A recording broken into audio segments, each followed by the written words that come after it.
crise de legitimidade do governo venezuelano atingiu hoje um novo patamar. O líder da oposição, Juan Guaidó, se declarou presidente interino e teve o reconhecimento dos Estados Unidos, do Brasil e de outros países que contestam a reeleição de Nicolás Maduro. Nas ruas, manifestantes contrários a Maduro fazem protestos no país inteiro. 8 pessoas morreram nessas manifestações desde as primeiras horas da quarta-feira. Cercado por milhares de apoiadores nas ruas do centro de Caracas, Juan Guaidó ergueu a mão e fez o juramento. Eu assumo formalmente os poderes do Executivo Nacional como presidente interino da Venezuela. O gesto abriu um novo capítulo na crise política que há anos consome a Venezuela e que se agravou desde que o presidente Nicolás Maduro assumiu o segundo mandato no dia 10 de janeiro. A oposição venezuelana e boa parte da comunidade internacional alegam que a eleição em maio do ano passado foi marcada por fraudes e que o novo mandato de Maduro é ilegítimo. Pouco antes da posse de Maduro, Juan Guaidó, de 35 anos, assumiu a presidência da Assembleia Nacional, que é o Congresso da Venezuela, e que é controlado pela oposição. Guaidó defende que, pela Constituição venezuelana, na ausência de um governo legítimo, o poder deve ser exercido pelo presidente da Assembleia Nacional até que sejam realizadas novas eleições. Minutos depois de Juan Guaidó se declarar oficialmente presidente interino da Venezuela, a Casa Branca reconheceu o novo governo. O presidente Donald Trump afirmou que vai continuar usando a influência econômica e diplomática dos Estados Unidos para pressionar pela restauração da democracia na Venezuela. Perguntado se cogitava uma intervenção militar na Venezuela, Donald Trump respondeu: todas as opções estão sobre a mesa. Agora a gente vai a Nova York ao vivo com Felipe Santana, que traz pra gente os detalhes do discurso de Nicolás Maduro em resposta ao ato do líder de oposição. Felipe, boa noite. Boa noite, Bonner. Boa noite, Renata. Boa noite a todos. Olha só, no discurso, Nicolás Maduro anunciou o rompimento de relações diplomáticas com os Estados Unidos e deu um prazo de 72 horas para que todos os diplomatas americanos saiam da Venezuela. Ele afirmou que está sofrendo uma tentativa de golpe, segundo ele, armado pelos governos americano e colombiano, e convocou a população a agir. As manifestações de hoje foram convocadas tanto pela oposição como pelo governo. É que a data de hoje, 23 de janeiro, é simbólica para a Venezuela. No mesmo dia, em 1958, caiu a ditadura do general Marcos Pérez Jiménez. O Maduro disse também que está no comando por voto do povo. E pediu também o apoio das Forças Armadas venezuelanas. Ele disse: máxima lealdade, máxima disciplina. Até agora, os militares vêm apoiando Maduro. E o ministro da Defesa se pronunciou agora há pouco, dizendo que as Forças Armadas não apoiam qualquer presidente autoproclamado. Maduro também cobrou que os órgãos de justiça atuem para cumprir a lei. Ele perguntou: qualquer um pode se declarar presidente ou é o povo venezuelano que elege? Mais cedo, o Supremo Tribunal de Justiça ordenou que o Ministério Público investigue criminalmente os integrantes da Assembleia Nacional. Maduro disse que recebeu uma ligação de apoio do presidente turco Recep Erdogan. México, Bolívia, Cuba também estão ao lado de Maduro. Mas, além dos Estados Unidos, já reconheceram a legitimidade do presidente interino Juan Guaidó. Canadá, Guatemala, Costa Rica, Colômbia, Peru, Chile, Paraguai, Argentina, Equador e Brasil, Bonner. Felipe Santana trazendo ao vivo de Nova York as informações sobre a crise venezuelana. Obrigado, Felipe. E foi em Davos, na Suíça, que o presidente Jair Bolsonaro assinou o documento em que reconhece Juan Guaidó como presidente encarregado da Venezuela. Bolsonaro teve uma série de encontros com chefes de governo e empresários participantes do Fórum Econômico Mundial. Com uma agenda apertada, num dia de muitos encontros de alto escalão, o presidente Jair Bolsonaro percorreu longos caminhos pelos corredores do Fórum Econômico Mundial. Almoçou com investidores e emendou 2 reuniões bilaterais. Ao primeiro-ministro da Itália, Giuseppe Conte, pediu ajuda para vencer barreiras comerciais contra produtos brasileiros na Europa. Reuniu-se também a portas fechadas com o presidente da Suíça. Presidente, uma palavrinha para o Brasil aqui, rapidamente. A gente vai dar a declaração à imprensa às 4 horas. Bom dia, Brasil. A previsão era que o presidente faria um pronunciamento, seguido de entrevista coletiva com os ministros Paulo Guedes e Sérgio Moro. 40 minutos antes do compromisso, que estava marcado para acontecer aqui nessa sala de imprensa, o presidente Jair Bolsonaro mandou cancelar a declaração que ele faria. Já depois do horário marcado para o começo da entrevista, o funcionário do fórum retirou as placas com os nomes e as substituiu pelos da entrevista seguinte. O ministro do Gabinete de Segurança Institucional, Augusto Heleno, atribuiu o cancelamento às preocupações com a saúde do presidente, que deve ser operado para retirar a bolsa de colostomia na segunda-feira que vem. Resolveu vir para cá considerando que o próximo evento era aqui no hotel, para dar uma respirada, dar uma descansada. Imaginem que ele está com uma bolsa ainda, está próximo a uma operação. Então, não é recomendável, e o médico está junto dele, volta e meia aconselha, presidente, dá uma descansada. Isso é normal na situação que ele está vivendo, mas não houve nada de estranho, é perfeitamente normal. Bolsonaro ainda se encontrou com o ex-primeiro-ministro britânico Tony Blair e com Shinzo Abe, o primeiro-ministro do Japão. Já era noite aqui na Suíça quando o presidente voltou ao centro de convenções para uma reunião com presidentes e outros representantes dos governos da Colômbia, do Peru, da Costa Rica, do Equador e do Canadá. O tema do encontro multilateral era a crise na Venezuela. Justamente no meio do encontro, Bolsonaro e os outros líderes receberam a notícia de que o presidente da Assembleia Nacional Venezuelana e também líder da oposição, Juan Guaidó, havia se declarado presidente interino. Eles souberam também do reconhecimento quase imediato da Casa Branca. E por conta disso, a reunião acabou durando muito mais do que o previsto. No fim, os líderes fizeram uma declaração conjunta, de improviso, num corredor do fórum. Quem fez o anúncio foi o presidente da Colômbia, Iván Duque. Bolsonaro falou logo depois. O Brasil também, via Itamaraty, acabou de emitir uma nota reconhecendo Juan Guaidó como presidente da Venezuela. E o Brasil, juntamente com os demais países do Grupo de Lima, que estão reconhecendo um a um este fato, nós daremos todo o apoio político necessário para que esse processo siga seu destino. Na nota, o Itamaraty se refere a Juan Guaidó como presidente encarregado da Venezuela e afirma que o Brasil apoiará política e economicamente o processo de transição para que a democracia e a paz social voltem à Venezuela. Aqui no Brasil, a Casa Civil divulgou as metas dos 100 primeiros dias do governo Bolsonaro. Das 35 metas apresentadas para os primeiros 100 dias de governo, 2 saíram do papel na semana passada. O decreto que flexibilizou a posse de armas e a medida provisória que combate fraudes na aposentadoria. O foco das medidas está na área econômica. O governo quer privatizar e enxugar a máquina pública. O Ministério da Economia quer a extinção de 21 mil funções comissionadas e gratificações. E novos concursos públicos só depois da adoção de medidas de eficiência administrativa que comprovem a necessidade dessas contratações.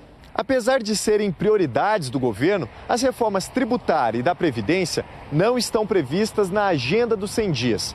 O ministro da Casa Civil, Onyx Lorenzoni, disse que a proposta da Previdência vai ser apresentada nas próximas semanas, depois que o presidente Jair Bolsonaro bater o martelo sobre o texto, e encaminhada ao Congresso no início de fevereiro, logo após a volta do recesso dos parlamentares. A reforma da Previdência e a que eu chamo de nova Previdência e a questão que envolve o sistema tributário brasileiro são questões complexas que ainda estão em análise. Então nós deveremos, muito provavelmente, dentro das próximas semanas, ter a definição de qual será a proposta de nova Previdência. Se eu descer aos detalhes da pergunta, eu obrigatoriamente entregaria aqui a estratégia, a tática e a lógica.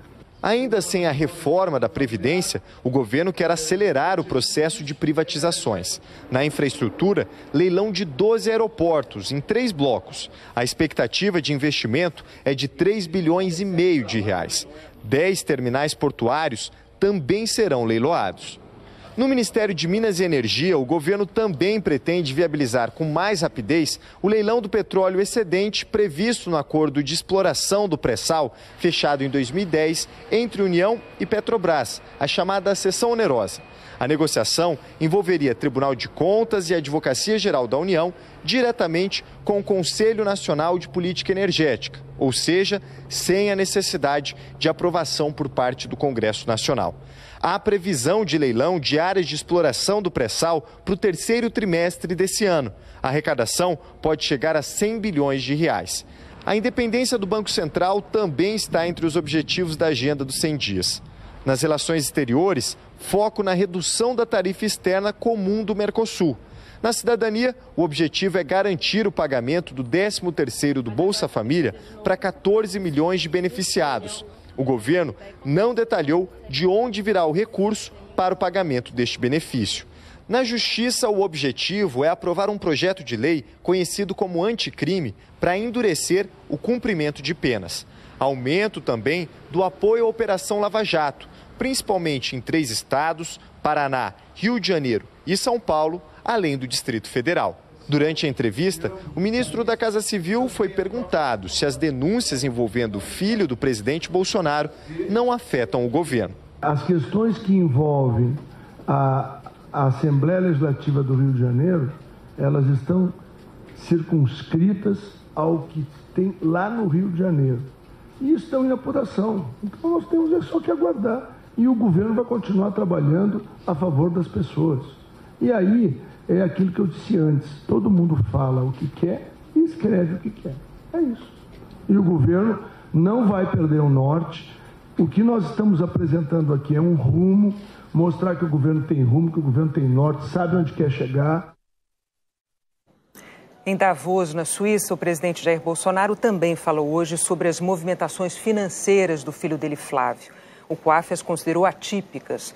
Já o senador eleito, Flávio Bolsonaro, afirma que os depósitos fracionados de mais de R$90 mil foram os pagamentos de um imóvel que ele vendeu e que preferiu usar um caixa eletrônico, depositando de R$2.000 em R$2.000 para não enfrentar fila na agência bancária.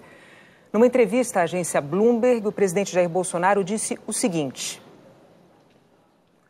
se por acaso ele tiver errado e isso for provado, eu lamento como pai, mas ele vai ter que pagar o preço por essas ações que não podemos aceitar.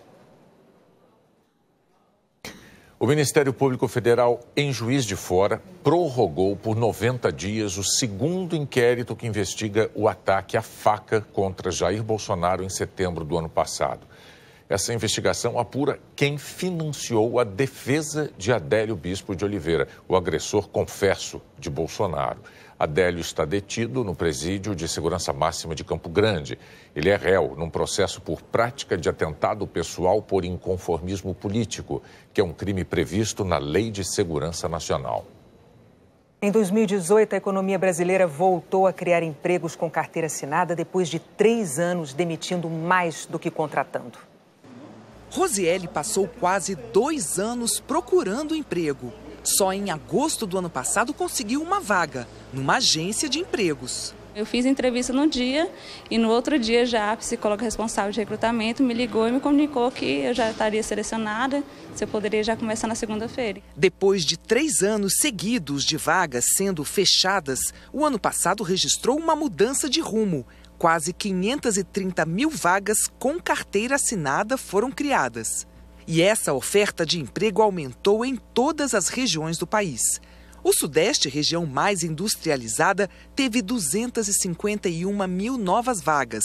Região Sul, mais de 100 mil vagas abertas. Nordeste, 80 mil. 66 mil no Centro-Oeste e 28 mil postos a mais na região Norte. Foi em cabeleireiros, restaurantes como este, por exemplo, que as vagas de emprego mais apareceram. É o setor de serviços, uma área que responde rapidamente a um aquecimento da economia. Em seguida, o setor de comércio, lojas, mercados e a construção civil. A agropecuária e a indústria de transformação também criaram empregos. Um resultado ainda distante de um alívio para os brasileiros que buscam emprego. É lógico que não é o crescimento que a gente que seria desejável para poder dar conta, né, dos 12 milhões de brasileiros que ainda estão desocupados, mas é um sinal bastante positivo para a entrada em 2019 com força total para a recuperação econômica. Nós precisamos agora fazer a consolidação dos ganhos, né, que foram auferidos com a reforma trabalhista. A reforma permitiu o trabalho intermitente e cerca de 10% das novas vagas, 50 mil, são desta modalidade, quando o período de trabalho não é contínuo. Este economista lembra que o governo precisa agora aumentar a confiança, cortando gastos e aprovando a reforma da Previdência. Porque aí ele vai sinalizar que ele começou a resolver o nó fiscal, quer dizer, o excesso de gasto. E isso vai trazer uma nova perspectiva para a nossa economia. Os investidores vão ter um pouco mais de otimismo, vão voltar a investir e aí a gente deve começar a crescer. Gildene ainda não conseguiu voltar para o mercado de trabalho. Está desempregada há 2 anos, mas não desiste. Necessário ter esperança, ter foco e correr atrás, porque se ficar dentro de casa, nada acontece. A Comissão de Ética Pública da Presidência decidiu por unanimidade não abrir procedimento para analisar a nomeação do filho do vice-presidente Hamilton Mourão como assessor do presidente do Banco do Brasil, Rubem Novaes. Antônio Rossel Mourão foi nomeado como um dos 3 assessores especiais previstos na hierarquia do banco. Segundo a Comissão de Ética, o decreto que trata do nepotismo na administração pública não veda a nomeação de servidores efetivos ou empregados federais permanentes para cargo em comissão ou função de confiança, mesmo quando são parentes do presidente ou do vice. Antônio Rossel Mourão trabalha há 18 anos no Banco do Brasil, é funcionário de carreira. Há 11, ocupava assessoria da área de agronegócio. Essa é uma das 3 áreas que habitualmente fornecem ao presidente do banco um assessor especial.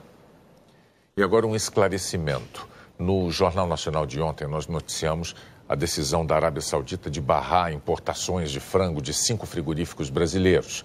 E nós ilustramos a reportagem com imagens de arquivo gravadas no ano passado.